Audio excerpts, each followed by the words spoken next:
নমস্কাৰ মোৰ মৰমৰ ছাত্ৰ-ছাত্ৰীসকল। আজি আমি পঢ়িম অসম জাতীয় বিদ্যালয়ৰ ক্লাছ 5ৰ ইংলিছৰ 16 নম্বৰ অধ্যায় a letter to A friend. এজন বন্ধুলৈ এখন চিঠি বা এখন চিঠি এজন বন্ধুলৈ। তো আজিৰ আমাৰ প্ৰথম কোৱেশ্চন হ'ল answer the following questions in complete sentences. তলত দিয়া প্ৰশ্নবোৰৰ সম্পূৰ্ণ ৰূপত উত্তৰ দিয়া বা সম্পূৰ্ণ বাক্যৰে উত্তৰ দিয়া। এ নম্বৰ কোৱেশ্চন হ'ল who wrote the letter to Himanka. হিমাংকলৈ কোনে চিঠি লিখিছিল? Answer Jyotirmoyee wrote the letter to Himanka. জ্যোতিৰ্ময়ীয়ে হিমাংকলৈ চিঠি লিখিছিল। বি নম্বৰ what was the subject of the letter. চিঠিখনৰ বিষয়বস্তু কি আছিল? Answer the subject of the letter was badminton. চিঠিখনৰ বিষয়বস্তু আছিল বেডমিণ্টনৰ বিষয়ে। চি নম্বৰ হ'ল who is Jwala Gupta.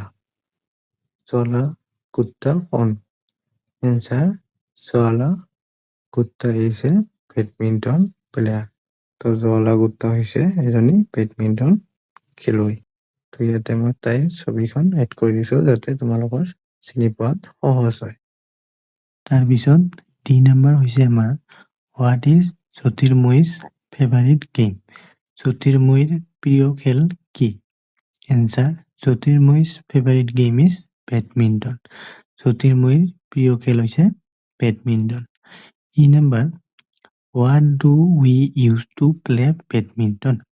Badminton খেলিবলৈ আমি কি ব্যৱহাৰ কৰোঁ? Answer we use racket and shuttlecocks to play badminton. আমি বেডমিণ্টন খেলিবলৈ ৰেকেট আৰু কক বা যাক আমি শ্বাটলকক বুলিও কওঁ। এফ নম্বৰ হৈছে আমাৰ হু got the silver medal in badminton in Rio' Olympics in Brazil in 2016। 2016 চনত ব্ৰাজিলত অনুষ্ঠিত হোৱা ৰিঅ' অলিম্পিক্সত বেডমিণ্টনত ৰূপালী পদক কোনে লাভ কৰিছিল? Answer PV. Sindhu won a silver medal at Rio Olympics in Brazil in 2016. PV. সিন্ধুৱে 2016 চনত অনুষ্ঠিত হোৱা ৰিঅ' অলিম্পিক্সত ৰূপৰ পদক লাভ কৰিছিল। চি নম্বৰ হৈছে আমাৰ হোৱেৰ ডাজ হিমাংক লিভ। হিমাংকই ক'ত বাস কৰে? Answer Himanka lives in Khilamara in the district of Lakhimpur. হিমাংকই লখিমপুৰ ডিষ্ট্ৰিক্টৰ খিলামাৰাত বাস কৰে। এইচ নম্বৰ হোৱেৰ ডাজ জ্যোতিৰ্ময়ী লিভ। জ্যোতিৰ্ময়ী ক'ত বাস কৰে বা ক'ত থাকে? Answer she lives in Borbari Guwahati. তাই গুৱাহাটীৰ বৰবাৰীত বাস কৰে। 2 নম্বৰত আমাৰ সঁচা নে মিছা লিখিব লাগে। তো এ নম্বৰ হিমাংক ৰোট দ্য লেটাৰ। হিমাংকই চিঠিখন লিখিছিল। তো আমি জানো যে হিমাংকই চিঠিখন লিখা নাছিল, চিঠিখন লিখিছিল জ্যোতিৰ্ময়ী। তো আমাৰ এইটো মিছা হ'ব। B number 4 person can play the game of badminton at এইটো এ হ'ব at a time। 4জন ব্যক্তিয়ে একে সময়তে বেডমিণ্টন খেলিব পাৰে। তো এইটো আমাৰ সঁচা হ'ব। Sania Nehwal is a badminton player of India. Sania Nehwal ভাৰতৰ এগৰাকী বেডমিণ্টন খেলুৱৈ। তো এইটো আমাৰ সঁচা। Himanka's father wrote the letter to him. হিমাংকৰ দেউতাকে চিঠিখন লিখিছিল। তো এইটো আমাৰ মিছা হ'ব। শ্বাটলকক্স are made of feather of birds। মানে ককবোৰ বা শ্বাটলককবোৰ যিবোৰ দ্বাৰা বেডমিণ্টন খেলে সেইবোৰ চৰাইৰ পাখিৰে তৈয়াৰী। তো এইটো আমাৰ সঁচা হ'ব। এক্টিভিটি 1ত আমাক ছাবজেক্ট আৰু প্ৰিডিকেটছখিনি বিচাৰি উলিয়াই পৃথক পৃথক কৰি লিখিব লাগে।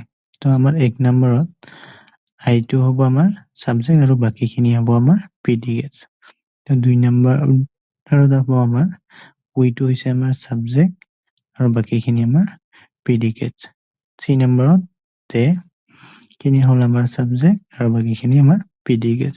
ঠিক 3 নম্বৰত সি খিনি, ই নম্বৰত চিলড্ৰেন, এফ নম্বৰত উদয়, সি নম্বৰত তে, এইচ নম্বৰত দা বাৰ্ড। 2 নম্বৰত আমাক প্ৰিডিকেটছ খিনি আণ্ডাৰলাইন কৰিবলৈ দিছে। তো 1 নম্বৰটোত দা বয়টো সাবজেক্ট হ'ব আৰু বাকিখিনি প্ৰিডিকেটছ হ'ব আৰু সেইখিনি মই আণ্ডাৰলাইন কৰি দিছো। ঠিক একেদৰে বাকীবোৰো বি নম্বৰটোত সি কেন ৰান ফাষ্ট, সিটো আমাৰ সাবজেক্ট হ'ব আৰু বাকিখিনি প্ৰিডিকেটছ। সি নম্বৰটোত হিটোত সাবজেক্ট হ'ব আৰু বাকিখিনি প্ৰিডিকেটছ। ডি নম্বৰত ৰশ্মিতা আমাৰ সাবজেক্ট হ'ব আৰু বাকিখিনি প্ৰিডিকেটছ। ই নম্বৰতো ঠিক একেদৰে আই হ'ব আমাৰ সাবজেক্ট আৰু বাকিখিনি আমাৰ প্ৰিডিকেটছ হ'ব। এফ নম্বৰটো ঠিক একেদৰে টেটো আমাৰ সাবজেক্ট হ'ব আৰু বাকিখিনি হ'ব আমাৰ প্ৰিডিকেটছ। চি নম্বৰত আমাক সাবজেক্ট ভাৰ্ব অবজেক্টবোৰ উলট পালটকে দিয়া আছে, সেইবোৰ আমি শুদ্ধকে লিখিব লাগে। তো 1 নম্বৰত দিয়া আছে আমাৰ playing football in the field he is. তো এইটো আমাৰ হ'ব he is playing football in the field. B নম্বৰটো দিয়া আছে আমাৰ নো মি দে। তো এইটো আমাৰ হ'ব দে নো মি। চি নম্বৰটো দিয়া আছে should we love parents our. তো এইটো আমাৰ হ'ব we should love our parents.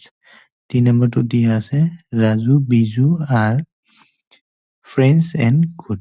তো এইটো আমাৰ হ'ব Raju and Biju are good friends. E নম্বৰটো goes to school foot he on. He goes to school on foot. 4 number activity আমাক সাবজেক্ট আৰু ভাৰ্বেৰে 5টা বাক্য আৰু সাবজেক্ট ভাৰ্ব আৰু অবজেক্টেৰে 5টা বাক্য লিখিব কৈছে। তো তলত মই সাবজেক্ট আৰু ভাৰ্ব আৰু অবজেক্টত কালাৰবোৰ চেঞ্জ কৰি দিছো যাতে তোমালোকৰ চিনাকি কৰাত সহায় হয়। তো আমাৰ সাবজেক্ট আৰু ভাৰ্ব থকা কেইটা হ'ল the man works, I eat, you read, they write, birds fly. Subject verb object থকা হ'ল he drives car, the cat kills a mouse, I drink milk, you read novels, he writes poems. 5 নম্বৰ এক্টিভিটিত আমাক তলত দিয়া বাক্যবোৰৰ পৰা অবজেক্টবোৰ বিচাৰি উলিয়াব লাগে আৰু যদি অবজেক্ট নাথাকে তেনেহ'লে আমাক নো অবজেক্ট বুলি লিখিব লাগে।